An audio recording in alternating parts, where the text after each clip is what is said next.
Welcome. So, as one of your hosts today, I want to give a very, very warm welcome to everyone. I'm Irene Chancelong, a grant specialist at Maddie's Fund, and co-hosting with me today is Bobby Mann. Hello, everyone. Again, my name is Bobby Mann. I'm the Chief Programs Officer at Humane Rescue Alliance. So honored to be co-hosting this with Irene as well. And we are going to start off with the question of the day today. So we want to know what native land you are currently occupying. So if you do not know, we're actually going to drop a link in the chat that can help you look that up. And our ask is that you start dropping that into the chat for us.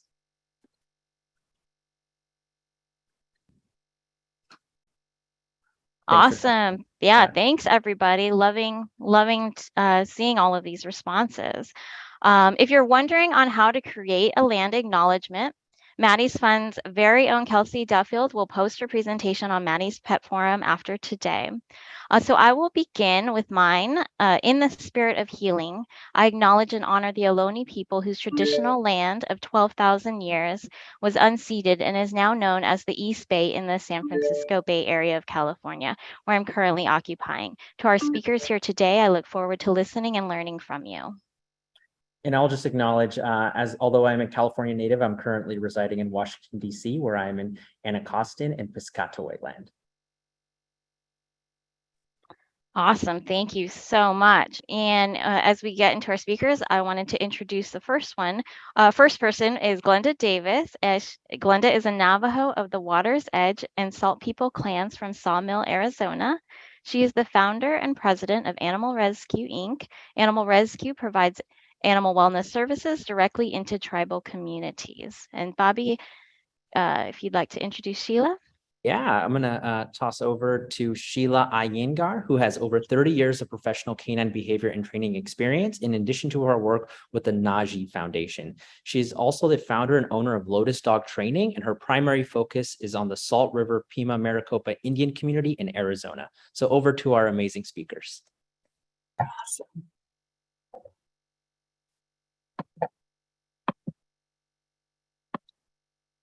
Good morning, everyone. This is Glenda Davis with Animal Rescue Incorporated. For all of our Native partners out there and those of you who are on Native lands, I'm going to give my formal introduction. Glenda Davis, Yanishya, Tapahan Nishni, Ashihe, Bashishchin, Kiaani Dashache, Torajini Dashanella. I'm the fourth generation of my family to live in the Sawmill community. You can change the slide. I wanted to give a special thank you to Maddie's Fund and all the organizations that have envisioned the community service calls. It's a tool for all of us to share information and provide a guide for us. And thank you very much, all the animal organizations that are here and all your work with the animal kingdoms. We appreciate it. Today, we're going to talk about the Animal Rescue Incorporated. You can change the slide, please. Animal Rescue has been established, and we are based on the Navajo Nation. We are a mobile service. So in 2014, we gained our nonprofit status. Our vision is to provide healthy animals, healthy families, healthy communities. And our mission is to provide affordable cost animal wellness services directly into Native American communities. We actually have 5 core services with our organization. We provide vaccinations, deworming for herds, horses, pets, directly to the home and the ranch of the animal owner.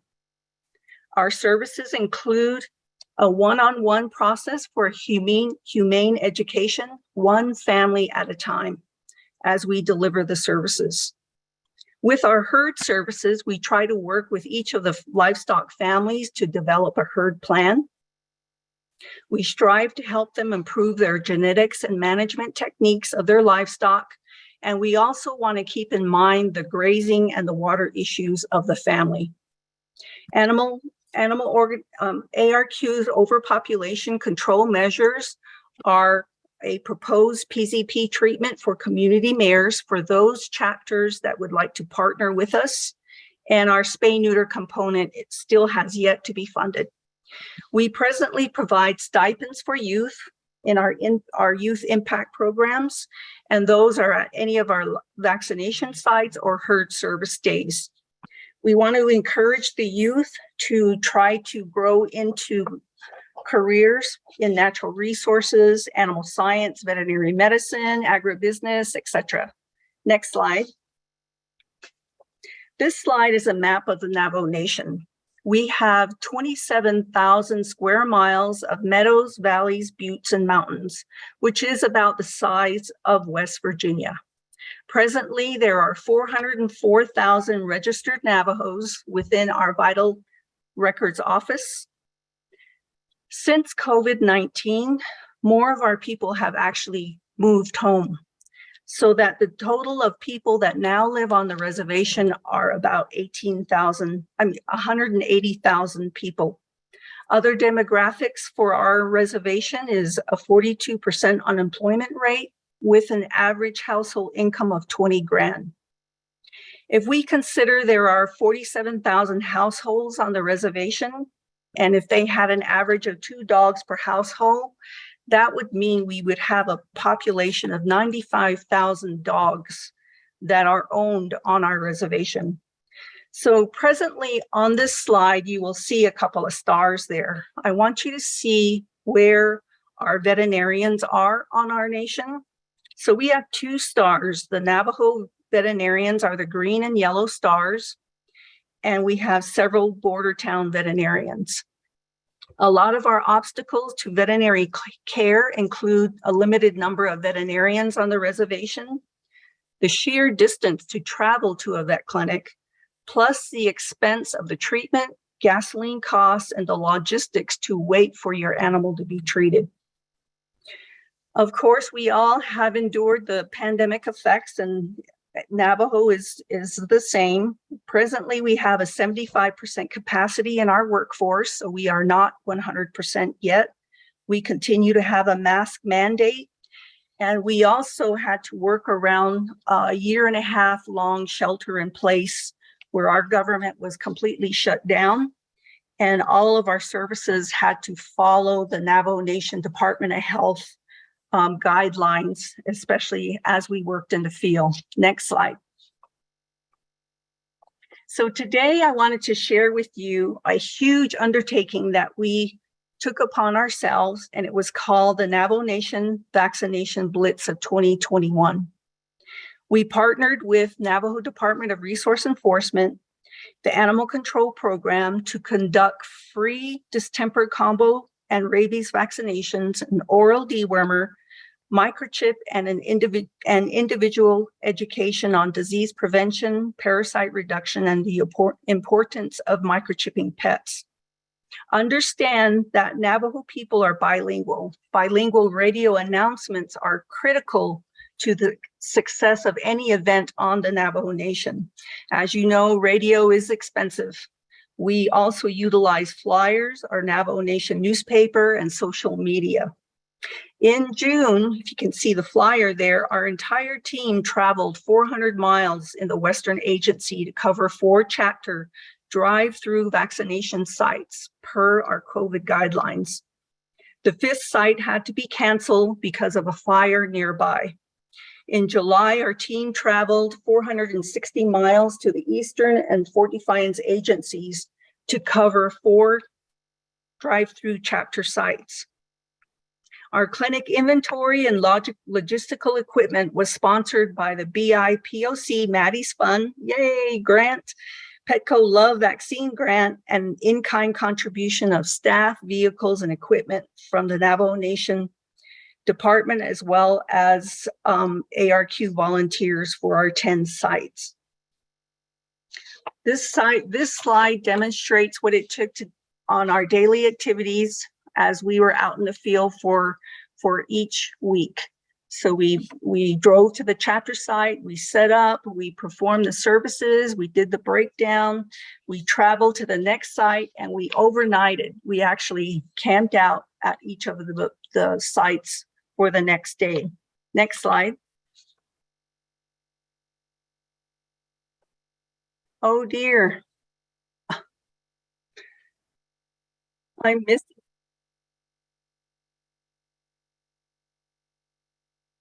Yes, please. So our goal was to provide services to 200 pets per day. So these are some of the slides of our drive-through sites. We had a registration table. We actually established 3 vaccination canopies where we were providing vaccinations simultaneously for 3 vehicles at a time. So these sites are in Tuba City and Fort Defiance, and you can see in the lower slides the lines of people with their pets to obtain the services that we had for that day. Next slide. So these are the pictures of some of the services that we provided and some of the pets that we saw during our drive-through vaccination sites. So we provided the vaccinations, the oral dewormer, and the microchipping. In August 2018, the Navajo Nation had a mandatory animal ordinance approved where microchips were required for Navajo Nation pets. And you can see all of the services that we provided there. The top right picture, we had to take a picture of this dog because he was a vicious little guy. Everyone knows those little animals. And so after all was said and done, he was our photo op king. Next slide.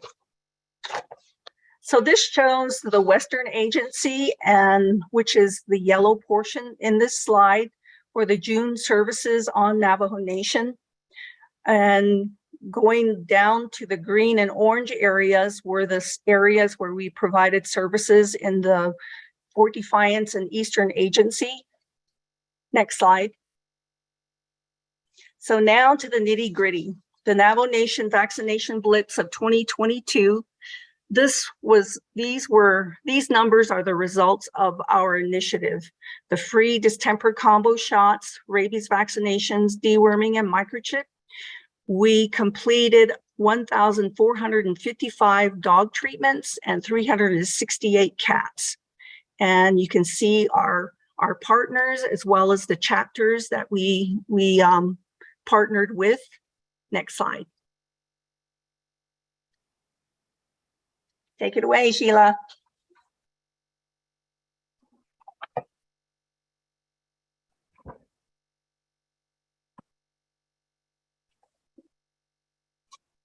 Hello, everyone.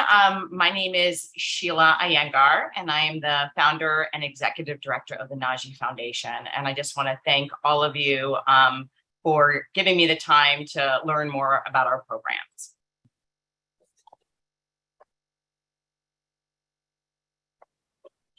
Next slide. I wanted to share with you a little bit about my family and background. My mother's name is Carolyn Lucille Iyengar. She's African-American and Native. Our African-American side comes from the Congo, and our Native side comes from Veracruz, Mexico, and mixes with Apache in New Mexico and Texas. My father's name is Partha Sarthi Kode Iyengar. He's a Hindu Brahmin from South India. And I have my one brother, an older brother named Vikram. His wife is Erica, and I've got 3 adorable little nephews named Connor, Jackson, and Tyler. And they're very cute, but they did not make the slide because I had pictures of dogs instead. So don't tell them that.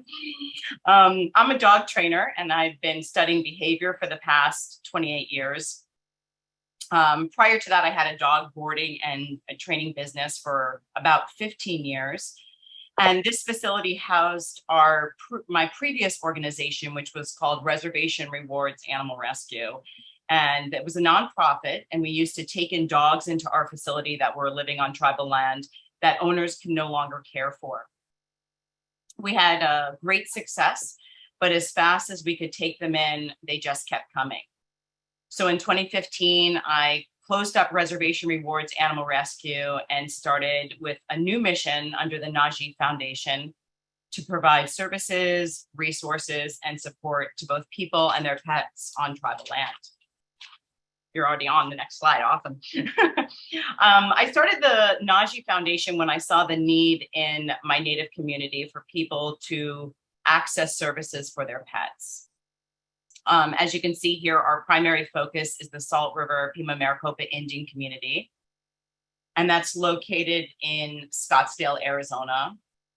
And some information about the community, just to point to the need that we have.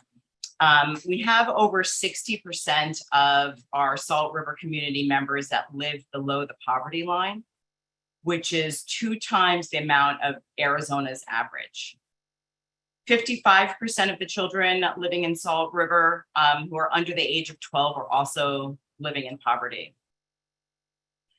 So if we understand Maslow's hierarchy of needs, and we know that when people are not getting their basic needs met, other things like their homes and their pets and other responsibilities suffer.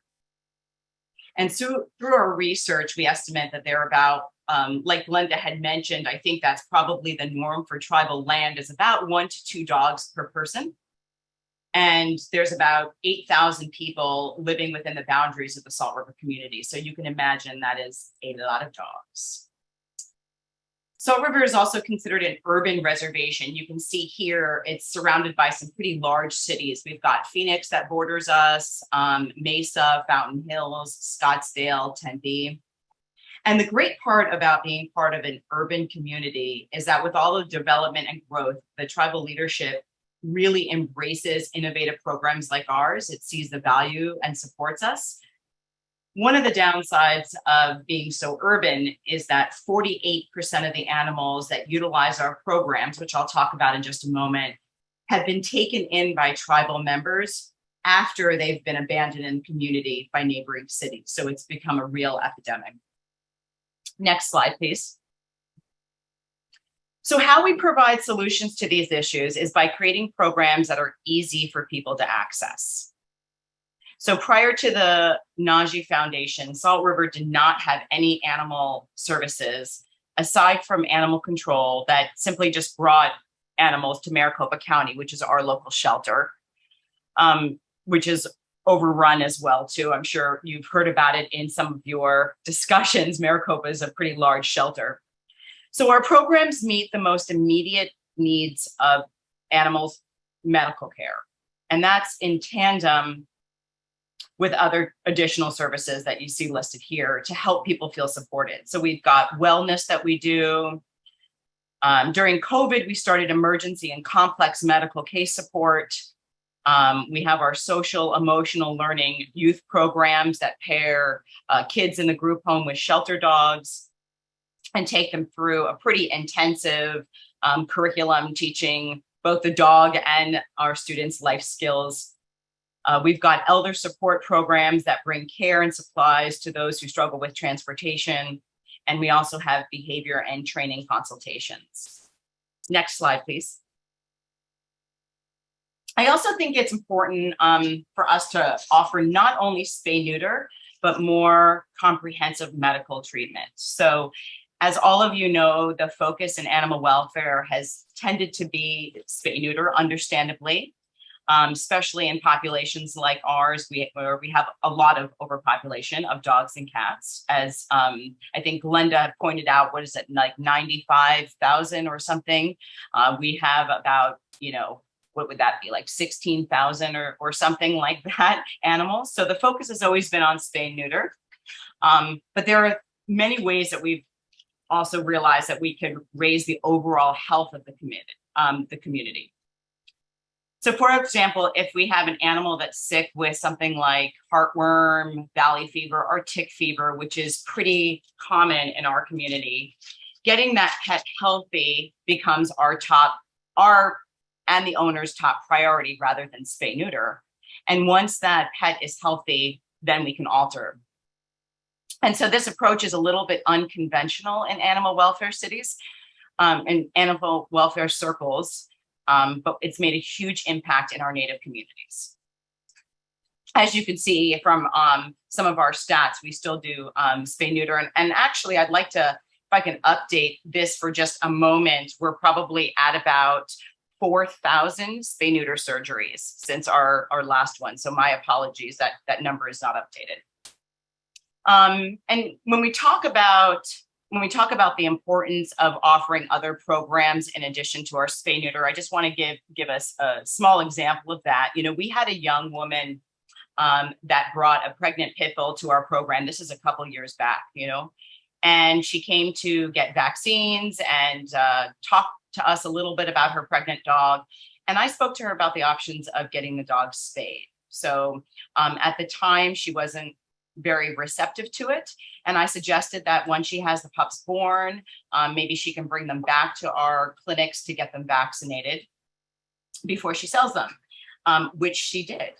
And so when she brought the puppies back, I spoke to her about things like littermate syndrome, how long to keep puppies with their littermates for, how to keep the puppies healthy, enrichment.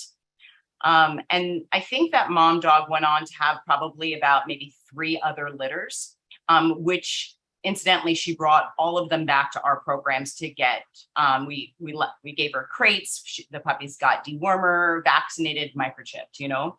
And then a couple years into this, she had called us when the mom dog became really sick, and we got her connected with an emergency room. And at that time, we found out that the mom dog had a pyometra. So the owner had agreed to get her spayed and also realized the importance of spaying. So the owner's now a huge advocate of our programs. She encourages all of her friends and relatives to get dogs fixed, and she's now a volunteer with our program. So had we pushed the spay-neuter agenda really hard, we might have lost our connection with her. And by offering other services and being very inclusive with that, we were able to save hundreds of lives. Next slide, please. So talking about a little bit about what a typical clinic day looks like, it's a lot like what Glenda talked about. It begins days prior to our actual go day. We gather paperwork, leashes, tick treatment, nail clippers, cat temporary boxes. And on the day of, we have our volunteers that arrive around 5 a.m. To set up the parking lot, put up cones around the building. We have a first come, first served model. So we have our community members that line up as early as 5:30 a.m. to get a spot, even though our doors don't open until 8 a.m. So we have volunteers and staff that check clients in and go to their vehicles to do paperwork. And the paperwork is pretty intensive. I mean, there's a couple sheets that are discharge sheets that get sent home with the people, but the first 2 pages are pretty intensive information, and it does take a long time. But our paperwork is really incredibly vital to how we get demographics and how it shapes our program. So it tracks information like medical concerns, the food the pets are eating, where our clients got the pets, and any kind of vet notes that our veterinary teams look at. All the paperwork is done old school, as you can see, with a paper and a pen, because our internet is not always great, especially if we are set up shop kind of out in the field. And an example of this is that early on in some of our programs is that we were seeing issues with people who said that their animals got picked up by animal control, and they had heard about it later, but there was no way for them to get their pets back. So we wrote a grant to purchase microchips and began microchipping extensively so that owners could be reunited with their lost pets. And so that helped us reunite about 40% of the animals from Salt River that were taken into Maricopa animal control. Some of the other issues that we had found too, which helped us, is that we had a certain percentage of people that also were not able to afford impound fees once they were reunited with their pet. So that's currently a program that we're working on. And we can go to the next slide, please. And here we have a little bit of a video that we have on our social media that gives you just a little bit of a snapshot into what a typical clinic day looks like.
Awesome.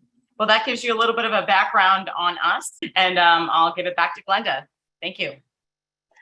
Awesome, Sheila.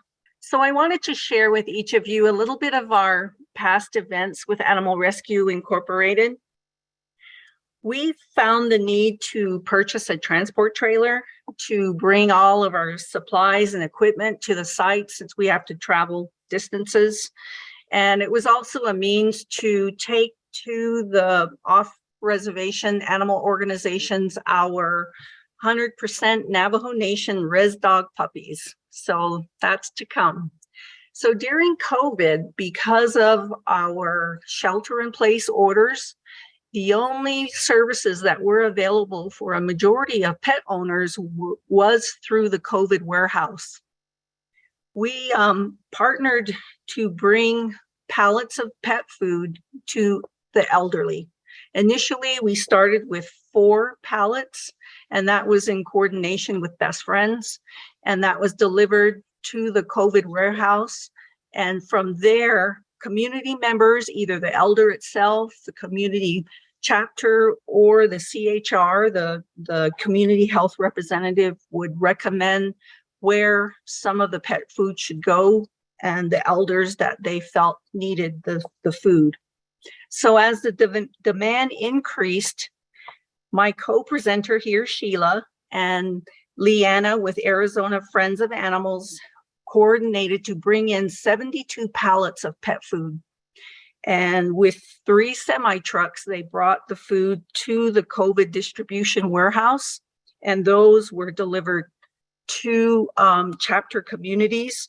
Their leadership, the presidents of the chapters would request for pallets. They would bring in their flatbeds and pick up the food and take it to their chapters and deliver them to the elderly by remote locations. So they would take the food to the elderly. Another area of our past events is our herd wellness service for cattle and sheep. We had to work under COVID guidelines with our Navajo Nation Health Department. So because livestock is a source of food and livelihood for our residents, we were able to be somewhat mobile in the field to treat livestock. Next slide. So we participated in the 2021 No Place Like Home Challenge, and it was initiated with an awesome Navajo Nation proclamation from the Office of the President. This is a proclamation that's given to our Navajo people to alert them and to announce services or designation of a specific time for a certain activity. So No Place Like Home got the recognition in March of 2021. We partnered, you can see our partners there, and we promoted all of the disease prevention, parasite reduction, and microchipping of pets in coordination with all of our partners there. We also participated in a YouTube animal welfare forum, and given this is during COVID, this was a way to communicate through the Navajo Nation Office of the First Lady to the Navajo people on how to get assistance as far as with their animals. And the YouTube presentation is still being aired. We did an initiative with for the World Rabies Day, and that was with Alter Tails, Red Rover, and the Navajo Nation Animal Control Program, where we provided free rabies on that day, September 28th, we all know. And of course, it rained, and we had lots of fun. So lastly, we partnered with the RVETS team, Remote Veterinary Education Training Services. And we brought the services to Navajo Nation to provide dentistry, castrations, and farrier work for 5 communities on Navajo. Dr. Eric Davis, who was the CEO at that time, sent 4 of his veterinarians for the equine services. Next slide.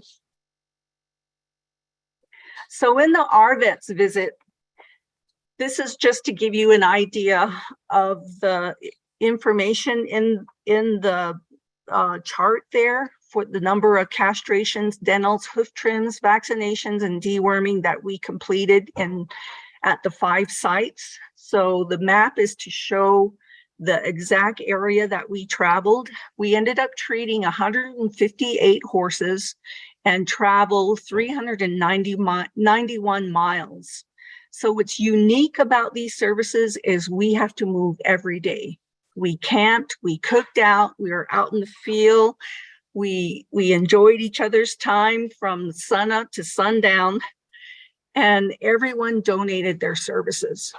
At this time, we also found that we needed to grow our educational component through these services. Next slide. So some of our present day events, now comes our 100% Navajo Nation Res Dog certified puppies.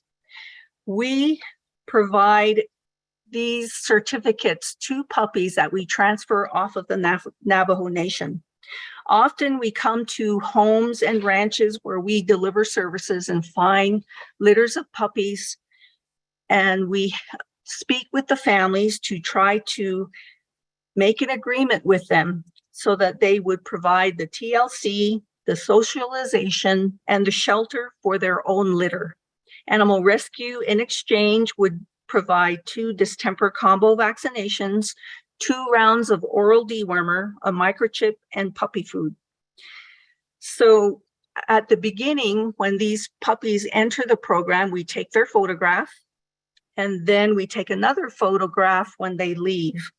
So each of these photos is represented in our 100% Navajo Nation Res Dog breed certificate. And you can see that in the middle of the slide there.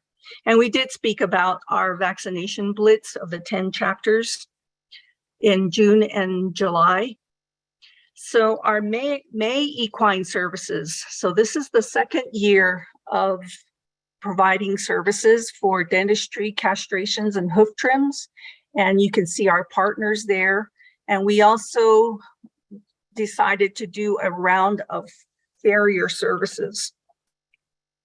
Next slide. So in this slide, it gives a picture of the 2022 equine services.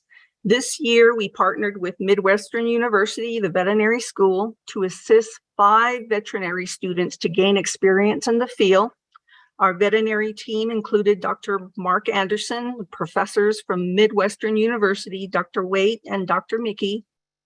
All of our dentist services were completed by Dr. Fisher Dentistries and Veronica Jones, Red Barn Equine Services.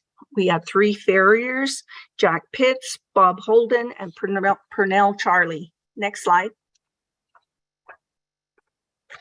So in our services, you can see the distance that we travel, almost 400 miles to 5 different sites. In total, we treated over 170 horses, 41 castrations, 57 dentals, 58 hoof trims, 106 vaccinations, and 69 dewormers.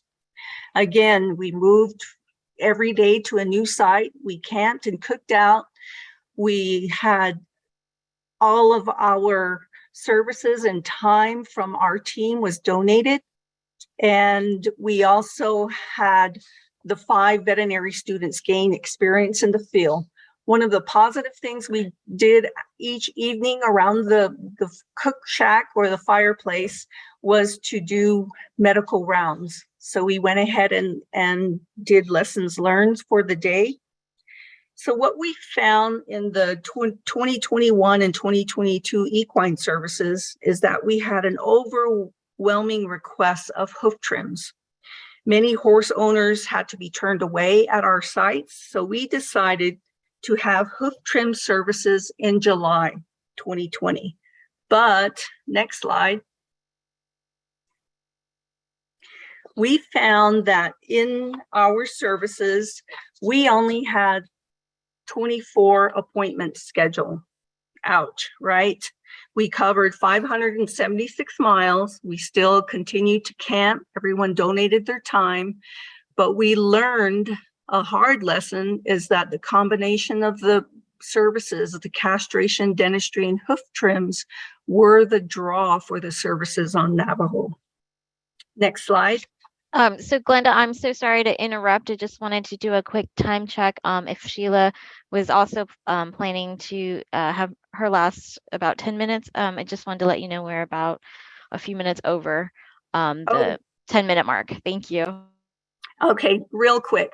We will in the future events to home fund coordination and partnership. We do have youth incentive projects, wood or picking up a paintbrush, and we have proposals for climate change to do work in communities. We also have a team with Midwestern University to Navajo. Slide. Just wanted to thank you very much for all you do. Thank you. I did want to touch on how COVID affected us. And I know that it hit a lot of our communities very, very hard. It was especially hard on those who were already struggling to access services. As you heard Glenda mention, Navajo Nation made national news because of how they were affected by COVID. So when the lockdowns happened, the Nagi Foundation, we made a choice that whatever it takes, we were going to continue to be a resource for the community. So now our community needed us more than ever. So what we did is that we expanded some of our veterinarian network. We negotiated special discounted prices for our Salt River clients. We built a telehealth program that connected clients to telehealth with our vet partners. So if during the time of COVID, if someone called and said, hey, this issue is going on with my cat, we would triage it, take pictures, get some video, talk with them, and then connect them with one of our vet partners. And then once it was safe and the vet hospitals were open again, we assisted clients to get their animals seen and help to manage and advocate for each of our pets that saw the vet. So you can imagine it was a tremendous amount of case management. And through our pet food pantry, Nagi, alongside some of our partners like the Arizona Pet Project, we're able to deliver almost 300,000 pounds of pet food to Salt River and other tribes. Next slide, please. So over the past 7 years, the Nagi has experienced an insane amount of growth, which has been really exciting for us, and also just paints a picture on just how needed our services are. So with that growth, it takes us to the next chapter. Next slide, please. So we're in the process of building the first ever animal-assisted behavioral health facility, animal shelter, full-service vet clinic, and equine therapy campus. So we partnered with Animal Arts for the design, and we spent probably about 6 or 7 months going back and forth and site visits to figure out just the facility that was going to meet all of our community's needs. It sprawls over 12 acres with the opportunity to expand on 149 acres. And we really have thought of everything for this facility. It has adoptions, it has intake, it has a full-service veterinarian clinic. It has 3 therapy rooms for animal-assisted therapy, and those 3 therapy rooms, which we'll see on some other slides, have private entrances for anonymity. We've got 3 multi-purpose rooms for events, self-help meetings, and gatherings that are adjacent to the shelter, so the animals can be used for any of those events. It has a back of house and sally port to also accommodate our animal control officers after hours. So in the bottom portion there, you'll see it has separate pods for some of our long-term court case animals that are on behavior protocols. It's got a maternity pods and isolation for both dogs and cats. This facility here also has a safe and fenced off walking path around the entire facility, because as we're working on the pet overpopulation, as many people know from being on the res, we have res dogs that run loose.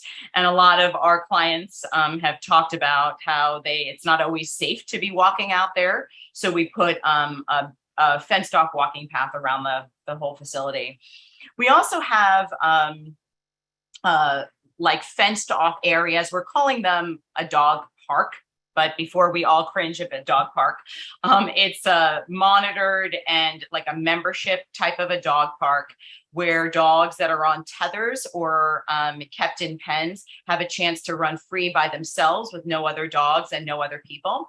And so it has a chance to offer like enrichment for some of those dogs. And one of the highlights of our facility too is a 5-acre equine area. It has a barn, round pen, and a riding arena for our therapy program. Next slide. Next slide, please. And we developed our equine program after extensive conversation with tribal leadership, the directors of our wild horse program, and social services. So we estimate there's about 10 to 15 horses that are domestic horses that are displaced each year, that are either, abandoned, they've been confiscated, or horses that owners can no longer care for. Like I mentioned earlier, being part of an urban community, we often have dogs and cats that are brought into our Salt River community. We also have an issue with horses that are also trailered in and abandoned in the community. In the past, these horses did not have a place to go as all the local horse rescues were full. So we developed this intensive equine therapy and adoption programs to meet this need. So horses that are healthy and temperamentally sound will now have a place to be housed in the community, with the options of either being adopted or participate in the healing journey of some of our community members in our equine therapy program. Next slide, please. So here is a little bit of a diagram about some of the programs that we offer. And I do want to say, this is a facility for the community. And I think it's an important thing to note. We have worked closely with tribal leadership and several existing programs like police, fire, social services, elder services, youth services, HHS, to understand the pain points and how we can develop programs that are the most current, relevant, humane, state-of-the-art, and still meet the needs of Salt River and not what we interpret the need to be. Next slide, please. And the programs and services we developed for this facility really work in conjunction with and enhance existing programs. Like I mentioned, we've got quite a few departments that we've been partnered with for this program. And we've created, in addition to enhancing the programs that are already there, obviously things like social services and police and fire and our animal control officers already have programs, and we came in there to bolster some of their programs. We also created new ones based on direct feedback from the community. So one of our programs that we are going to be launching with this is a service dog program, which kind of goes a little bit in lines with our Salt River Canine Youth program we had, where youth or other community members train shelter dogs to become certified therapy and service dogs. We already have a police department in Connecticut that is on hold for some of our res dogs. As Glenda pointed out earlier, our res dogs are pretty special. We also have an elder and youth mentorship program where the elders facilitate and run our animal-assisted social emotional learning curriculum.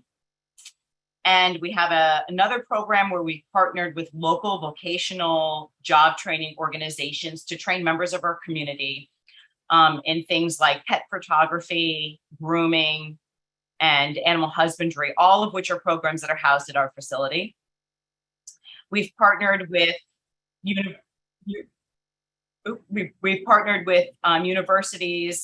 both local and nationwide, for scholarships, for grants for Salt River community members, students to attend vet school, as well as a variety of job skilled programming that directly relates to our facility, animals, upkeep, and programs. Next slide, please. And of course, none of this would be possible. And I know that sounds really like, a cliche, but really none of this would be possible without our partners. They support our organization with funding, veterinarian services, curriculum development, mentorship, and volunteers. Our partners really understand the unique and sometimes layered needs and challenges of our Native communities. They help support our communities with their particular area of expertise, and they also recognize the vital need to hire experienced staff to deliver our life-saving programs. I'd also like to make a special thank you to Maddie's Fund. You guys have been instrumental in terms of helping us reach some of our most vulnerable population. You've supported us to launch some of our new and innovative programs, some of which were unproven, which you took a chance to support us. And the results were that we were able to take our organization to the next level.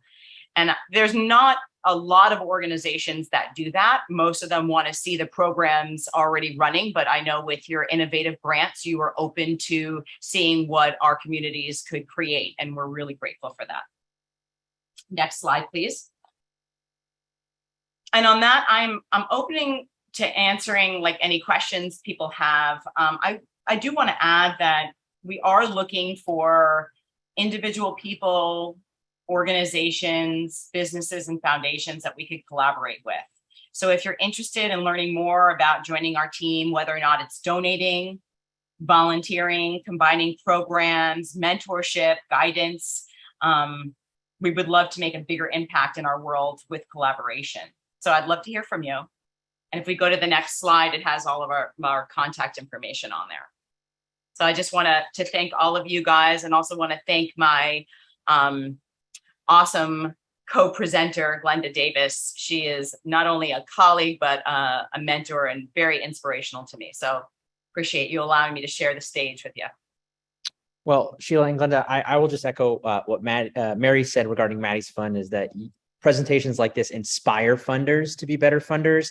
And I am on the agenda to close this call out, but I feel very insecure being that I'm following two brilliant women and trying to close this call out. So Glenda, if I could come to you, please, as an elder and as a brilliant speaker, to just close us out and send us into our week, I would be honored. Thank you, Bobby.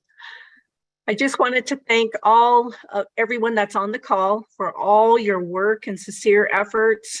We all put our hearts into what we do. And for me, I'm continuing on through retirement. This is my drive is animal wellness. And I just wish all of you the best. Take care of yourselves. Going, that means we'll see you again. And the next event, the next vaccination clinic, the next services for people. Appreciate you. Thank you so much.